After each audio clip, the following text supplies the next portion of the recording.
And it will be back to school for students from class 1 to 5th standard in the now infamous Bangalore school, where a 3-year-old was allegedly sexually assaulted.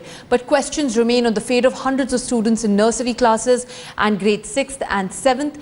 These allegedly illegal classes are being run by the school management without the mandatory government clearance.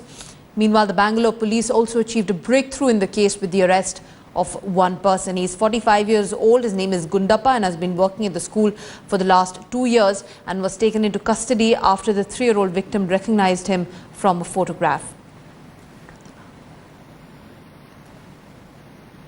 During investigations into the alleged rape case, the school is under the scanner for flouting basic guidelines of the State Education Department as well. For one, they've been running a pre-primary and higher primary section illegally ever since it started functioning in 2013. The school, though, had obtained permission in 2013 from the Education Department to start a Kannada medium school. It started English classes for classes up to 8th standard. The school also duped parents by claiming it was affiliated to the CBSE, where it had only filed an application for an affiliation. We have Pratibha Raman joining us live from Bangalore for more on the story. Pratibha, I believe you have some parents of children around you, children who were supposed to have gone to the school today, but there remains some kind of confusion on whether or not the classes that they've been attending are in fact recognized by the authorities. Well, there is in fact a lot of confusion, mainly because what is being told is that the classes from 1st to 5th, those are the authorized classes that will be functioning from today. But then parents of children who are studying in other classes are left in some kind of a turmoil, because they feel that these classes are run illegally, because the Education Department as well as the Education Ministry have promised that all of these issues will be resolved by Wednesday. So why conduct classes just for a section of students? And that is the angst that has been portrayed by the parents. What has been the solution now? What is the management telling you? Why all this protest and demand? So there is no documents is given to from an authorized government sector or otherwise commissioner. Illegally is running the school this now. We are talking about only one. And K1 section, K1 or K2, whatever pre-nursery and everything, where should you need to go? It's the middle of the year. I'm asking you, show me the proof. What government is given to you, run the education center today. There is no documents, only that. She's taken a 1 hour permission. We are waiting for 1 hour.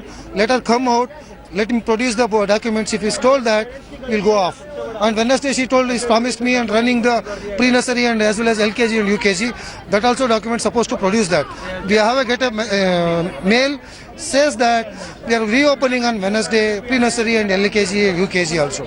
We are waiting to get a reply from her. That's all.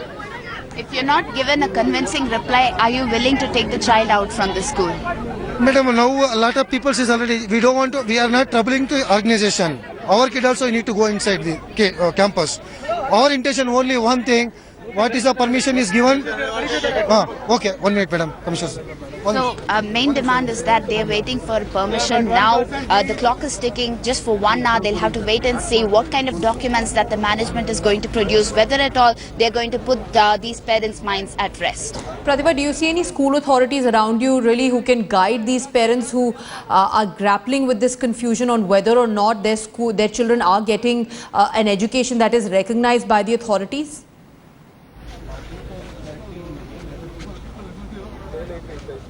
Absolutely no clue on that front. Most of these parents are pretty clueless, and in fact the management has been quite dilly-dallying in terms of providing them the right answers or the right documents, which is what is worrying most of these parents and leaving them absolutely distraught, because they do not know what is going to be the future of their students, mainly because it is the middle of the year. So there is no chance of taking this child out of this particular school. So all that can be done is wait till the year end for this particular fate of the students. So these parents, all that they want to know is whether the school has proper documents in place, whether the school can conduct classes efficiently, and whether the school is going to be safe for their child to be sent into the school's campus. Absolutely, Pratibha. Thanks very much for getting us that ground report from outside that Bangalore school. Parents still confused whether or not their children are getting a decent education, apart from, of course, the all-important safety factor.